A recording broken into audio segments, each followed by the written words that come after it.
Welcome back to another edition of Tech Call. Don't forget to subscribe to Tech Call, the newsletter on FreightWaves.com if you haven't already. Today we welcome Rennie Van de Weg, General Manager, Weather and Climate Intelligence at DTN. Thank you so much for joining us today, Rennie. It is my absolute pleasure.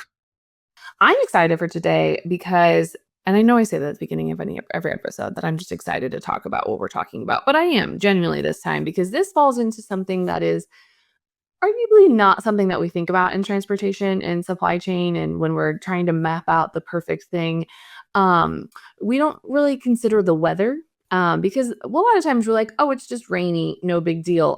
But that's weather is a lot more than just rain. Fun fact. Before we get too far into kind of how the weather can impact a supply chain and impact all of us, let's get some background on you and how you got started at DTN. Sure. Well, it's again great to be with you. So I, like most meteorologists, actually didn't understand all the jobs available in meteorology, and I thought my life was going to be as a TV weatherman. And I started that way. I started in Meridian, Mississippi, in 2005. For the non-weather nerds out there, 2005 is still regarded as one of the craziest hurricane seasons in history. And I grew up in Nebraska, so my love for weather was really driven around severe weather, tornadoes.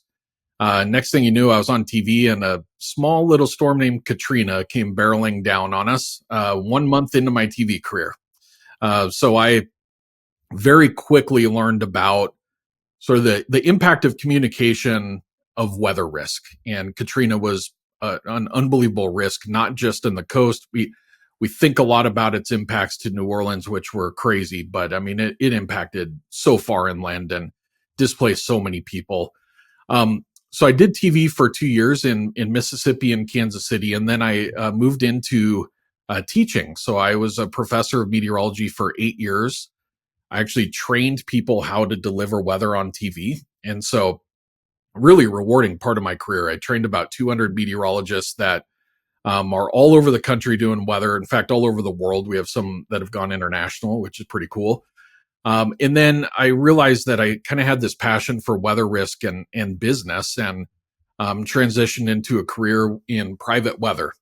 And so a lot of people don't really know a lot about the private weather industry. But if you think about weather and all industries, including logistics and supply chain, weather is typically the one variable that dictates how well or how poor various outcomes can be. And that can be from the growth of a business, the margin of a business, disruption. There's even brand reputation that can be disrupted by weather. And so for the past 11 years, I've been really focused on delivering solutions to businesses that have weather risk. And that's ultimately what my role is today. So DTN is focused on providing solutions to various industries where weather is disruptive, and really supporting decision-making processes in businesses.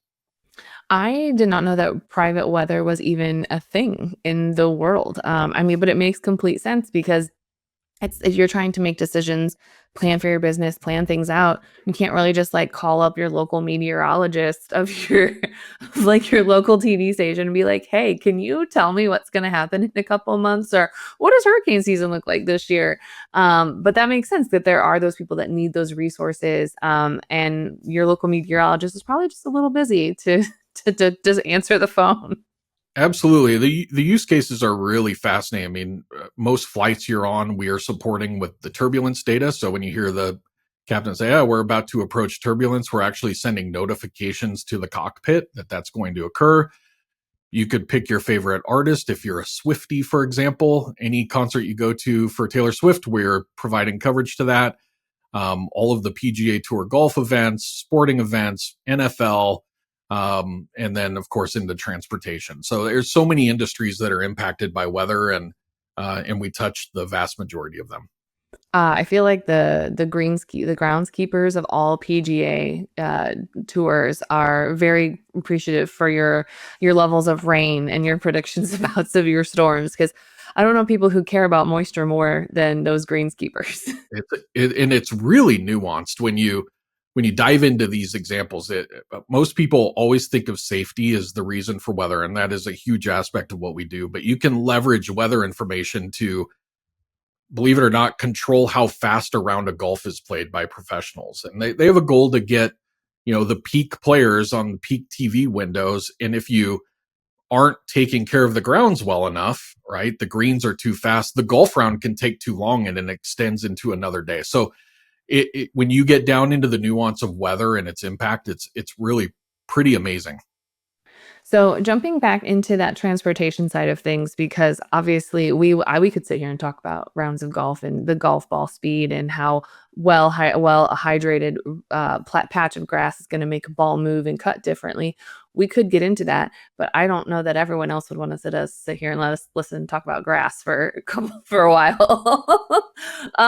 But getting into the transportation and the supply chain side of things, we are seeing more of these severe weather events. We are seeing things. I mean, just a couple weeks ago, we had a tornado here in St. Louis that took out a giant chunk of the city just over the span of 10 minutes on a Friday afternoon.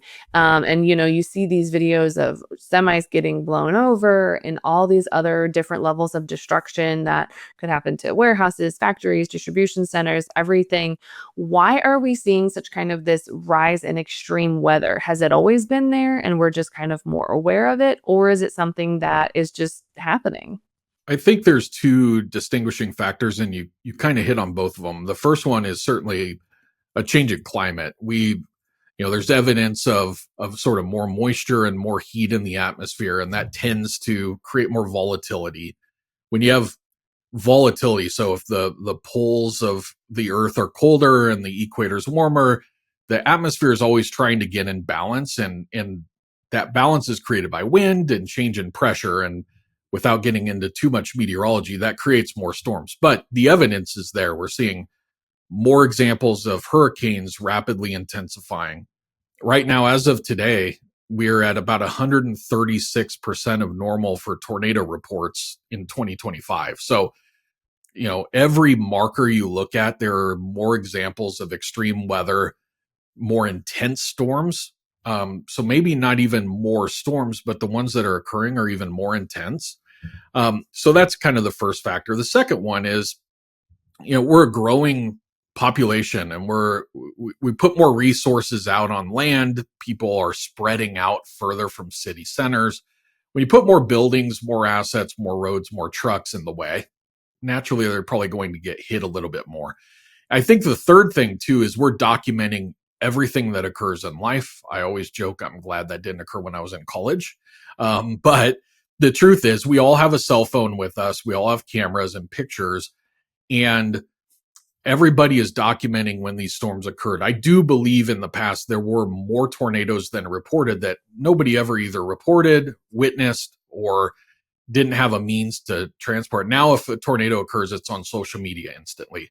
Even some people live streaming it, right? And we've got tower cameras everywhere. So we're documenting more of these instances, and I think they're occurring more often due to a change in climate, and we're putting more things in the way. And you put those three items together, it creates a more volatile environment. I think that brings up a pretty good point because I mean, I know that.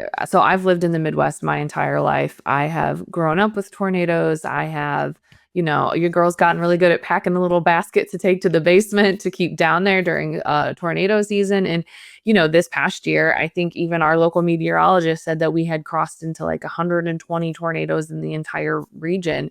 But that's something that, growing up, if there was a tornado that hit central Missouri that's part of a very rural area that maybe is just a bunch of farms or something like that, we wouldn't necessarily see that because there weren't cameras, that weren't footage. It was just possibly a radar indicated something, but we didn't know how severe it was. We didn't know what impact it would have on that community and everything like that, unless it was something significant. The first one that comes to mind of the most significant one in growing up was obviously Joplin. And for those who haven't, there's a Netflix documentary that just came out about it. So that is something that those were the outliers. We weren't seeing that level of extreme weather for the longest time. But I mean, now it seems like there's almost like one a year, whether it's in Oklahoma, Missouri, Illinois, Kentucky. Like it just seems like it's everywhere. Yeah.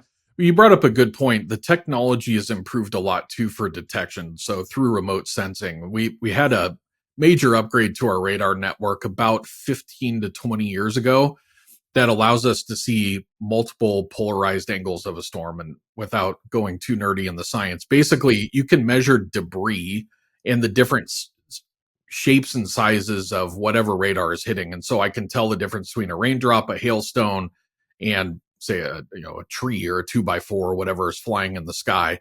So that has certainly aided us in detection of storms. That also gives us more protection. And so as a result, over time, while we're having more storms, our warning infrastructure is getting even better and we're getting more advanced warning out. So it's of course important for people to react when those warnings come out and take action. But if we're having more storms, we're also detecting them as well. I feel like that reaction part is a very specific call out to a niche group of people that live in the Midwest that when they hear the tornado sirens, they go outside and stand on the front porch and look. I I'm not going to claim I'm one of them. I'm one of them. Let's be honest. But and you mentioned the Joplin storm. I was actually 5 minutes behind that storm and saw the destruction immediately as part of storm chasing. The storm chasing environment has actually really ramped up. If I took you storm chasing this week, we would get on a storm. There'd be 1,000 cars surrounding it. So seldom do storms occur that produce a tornado that we don't find out about immediately. That storm chasing side of things is utterly terrifying. I watched the movie Twister growing up and I was terrified. Like I am just now as an adult getting okay with the fact that like you don't have to freak out when the tornado warning comes. Like I'm that person, the sirens, I don't go outside. I immediately go down to the basement, That's the like right in my thing to tennis do. shoes. I am not that person. I That's the follow the right thing to do. instructions. That's good. That's a good thing. Um so when it kind of relates, as it relates back to transportation, how does so like obviously if you're a truck driver and you're driving, or if you're a broker or 3PL or a shipper and you know that you have freight moving on the roads, and let's say you get an alert that it's supposed to be pretty severe weather on like a Thursday night, and you know you have a fair amount of trucks going through there, you or maybe you have a warehouse or a distribution center. Is there kind of, are you seeing people kind of plan around that outside of more than just like, oh, it's supposed to be kind of a bad thunderstorm, lightning, thunder, maybe a couple inches of rain, nothing crazy like that. But are you seeing companies really kind of take that next step and say, okay, we are supposed to have extreme weather, or we are at a possible level 3 risk of a tornado or whatever, our local news puts it into severity levels, and so five's like you're gonna have a bad day. Are you seeing people kind of take that information and come up with a plan, or is it just kind of like a, okay, we'll see what happens? Well, it's a great question and it's really a complicated answer. I think you're seeing the maturity in this industry start to grow and understand that you can leverage weather information, not just assume it's going to happen and I got to deal with it. One of the things that we do at DTN that we're starting to do is we don't just forecast weather, but we're actually trying to start, and we're really forecasting the impact on pavement, and which is different, right? It could snow 3 days ago, and the forecast tomorrow could be sunny, but you still have slush on the roadway. That's a unique thing to forecast, and we have a very specialized technology that allows us to forecast the pavement conditions, not just the weather forecast itself. And so the advancement from just being aware of weather and having sort of that short term, I think most people are doing a great job of understanding I'm in imminent danger from storms. So if a tornado warning's coming, there are still surprise examples, but for the most part, people I think are aware in the short term. But the advancement in this industry is in slightly long term planning before a route even begins. And think of the middle mile, for example, when you're doing long haul. Um, Understanding, should I go down I-80 or I-70? It might add an hour to my time, but if I go down the original route, it could risk a crash, or there could be serious delays or disruption to it that actually gets me delayed an entire day or many hours. And so there's a lot of sophisticated technology being developed right now that looks at what's the optimal route to, number one, deliver on time, do it safely, do it efficiently, and leverage this information in a way that it is getting our deliveries of whatever it might be where they need to be on time and safely. That's actually a really interesting point because I feel like to have the ability to say, hey, back to your road conditions things like, hey, we know that if you go during the day and it's going to be sunny, it's going to be slushy and wet, but you're pretty much going to be okay. But if you start getting in when it starts getting colder at night, you're probably going to run into some black ice. You need to be careful about that. That is kind of a much more sophisticated version of like, hey, I got a buddy Joe who lives out in Kingdom City and says that it gets a little sketchy there in the wintertime because they don't salt the roads enough or they don't do something. And I feel like that's a huge it's an invaluable resource to be able to say to basically have your buddy Joe or Jack or whoever you have, and instead of being like, oh, what is it like out there, you can just pull it up and you can see, hey, the roads aren't great. Maybe you should take another option if it's available to you, or just park it for the night and try again in the morning.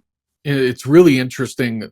And so truck drivers are no different than farmers, who are no different than many other professions, which when you have a lot of experience, it's very easy for me to say, like, I got this, or I know these roads, or I know these conditions. And so part of the maturity is actually proving that you can provide value and show that with this information and your expertise combined, you can make great decisions. And DTN, we talk about what we do is an operational decision platform. People are making decisions literally by the minute, by the hour. And so our job is to take the experience of the professionals working plus our insights to create a really dynamic decision, matrix in your mind, so to speak, on I should do this. Because if you have a changing environment where there are more storms or a changing climate, even our history might not be the reality of what's coming ahead. And we're seeing floods in areas that haven't flooded before. You mentioned you've had multiple tornadoes in the St. Louis metro this year. How often has that happened? So our experiences might be adapting. And I think the tech plus experience is a really powerful combo.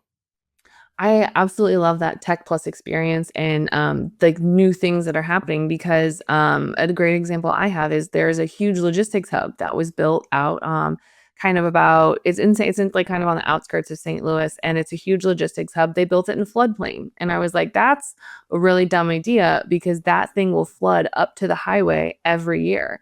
But they built levees, they did all of this amazing investment to make it so that way obviously those hubs will not flood. But that being said, like that water volume still has to go somewhere. So just because you're building that those levees to not flood this area, you're just kind of like pushing it downstream. And it's just kind of like, well, what are those areas that are going to flood now? Like, what are those going to look like? How are those going to impact people in that area that aren't necessarily built for flooding? So it's just, you bring up a great point that, it's we're just seeing a lot of different things, whether it's from different weather patterns, or kind of those man-made things that are not necessarily helping the situation. Absolutely. And a lot of the studies today are factoring in climate forecasts to understand, like, if I'm going to make a major investment in a new distribution center or think about the wind industry, where am I going to put a wind farm? Understanding A, how to leverage the weather to your benefit in the future is very helpful, or B, what are the increasing and changing risks over time, allow you to make decisions and choose to invest or choose to place somewhere else. So that's another big aspect in this industry is looking further ahead in time to say, yes, we know what the last 30 years have been, but what are the next 10 to 20 years going to look like, so that I can operate as efficiently as possible and really reduce that risk. And that I think is kind of it adds another complexity because obviously when we're planning our supply chains, we're planning that the delivery, the production, the demand, we're planning all of that and we're planning, okay, I'm going to put a distribution center here, or do I keep this facility? Do I move it somewhere else? Am I still meeting kind of the goals? Am I still meeting the metrics we have set out for ourselves? That kind of brings a whole new like kind of hardness to demand planning and figuring out, am I running the most efficiently? What does this look like? Am I keeping my customers educated on what's happening in their region? And that, because for if you have an international customer that's maybe based in Europe and they have a facility here, they might not be familiar with, because obviously every country kind of has their own like the problem, the weather issues they have in like Egypt or Cairo or the UK, we don't necessarily have that here, or and vice versa. So there is, or at least it's not as common there. So if you know that you have a customer from Germany that's putting something in Oklahoma in the middle of nowhere, you're like, hey, FYI, this might be something you need to think about in your business. If I'm your logistics service provider, we're going to have delays as a result of in the spring as a result of tornadoes and other things like that. And it's really kind of you have to complete that education loop and kind of factor that extra complexity into your demand planning, which I don't think a lot of people necessarily signed up for when they were going to be a demand planning manager.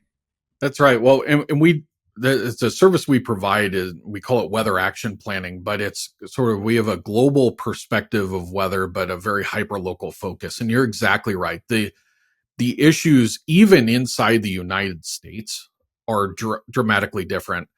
1 inch of snowfall in Atlanta versus 1 inch of snowfall in Minneapolis is a drastically different outcome. It causes crazy gridlock and traffic concerns in Atlanta versus Minneapolis, which again, we just call it Tuesday there, right? And it just happens all the time. And so understanding the uniqueness of where these events are occurring, the anomaly of it, and how it impacts not just you, but truly around you. And when you talk supply chain, I mean, if you run through right, it all starts with demand and need. So if we see a big big snowy winter coming, there's going to be demand for more shovels or more salt or whatever the material is. Now you got to get it to these places, and so truly that forecast impacts every single part of it from the port all the way to the person buying whatever it is that they need, and weather touches every aspect of that. It really does, because if you have an atypically snowy winter and you run out of shovels and you're the shovel manufacturer, you can't just be like, "Oh, let me go find some shovels to give people." Like, they need them there because in a couple days the sun's gonna come and it's gonna take care of the problem, but they still need to dig themselves out first. Um, so we are running low on time, but I have 2 questions for you.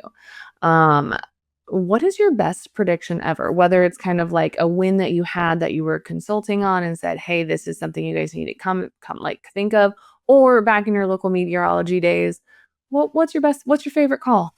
I'll give my personal example. So it was April 24th of 2010, I believe was the date. If people look up the Yazoo City, Mississippi tornado, it was a pretty famous tornado that occurred.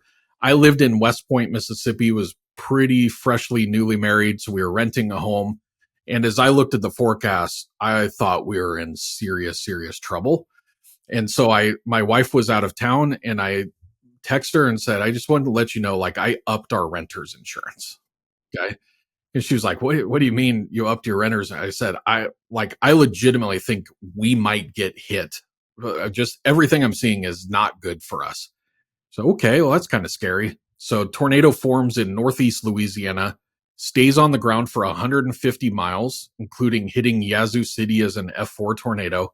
It lifted 7 miles west of my house and redropped down 4 miles east of my house. We were smack dab in the path. Um, from that point on, my wife knows if I say something's going to happen, she tends to believe me. But I would tell you that might have been my best prediction ever, and I'm glad I bought the extra insurance that day. Thankfully, we didn't need it. Yeah, that is a I really wanna be wrong, please let me be wrong. It is. I mean, it's one of those. If I'm pacing around or get a little nervous on a storm day, that's probably not a good sign. But yeah, you just kind of develop a sixth sense as a meteorologist of, hey, this looks real and real scary, and you don't.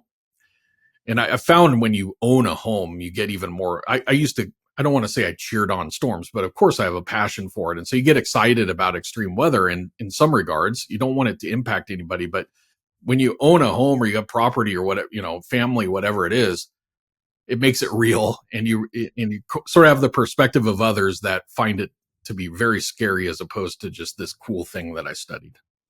Yeah, and that would be great if you could, like, have like, if there was a way to just have kind of like a couple feet above all of the houses and, like, apartments and everything, that's where all the weather could go, but everyone underneath it was fine, but you still got to see all the crazy weather without, like, the horrible destruction.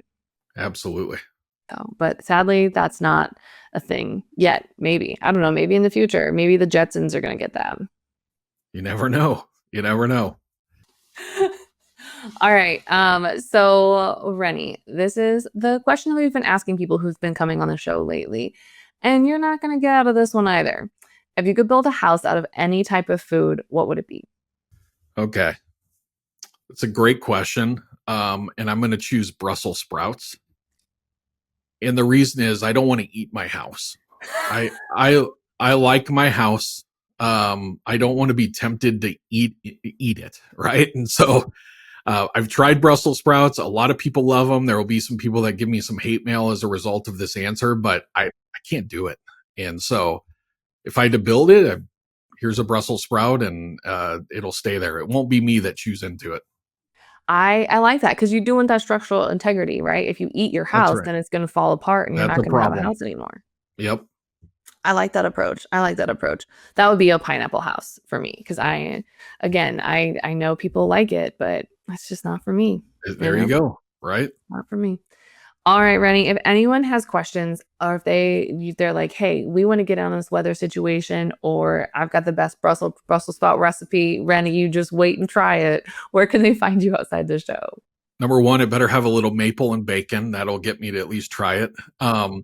But please visit dtn.com. You can learn all about us. We've got forms on there to fill out if you want to talk more. We can do a great assessment on your weather risk and give you solutions on how to solve it for a wide range of potential risks. And so I think that's a great thing about our company is we solve weather risk in a wide variety of ways and look for the unique ways that it impacts you. So that's where I would go, dtn.com. And we're, of course, on all the socials. You can read up on everything we're doing there, but that's where I would start. Awesome. Thank you so much for joining us today. Thank you. You can find Check All the Podcast anywhere you get your podcasts, like Apple Podcast and Spotify. Don't forget to check out all the other incredible FreightWaves shows, and don't forget to subscribe to the newsletter on freightwaves.com/checkcall. See you on the internet.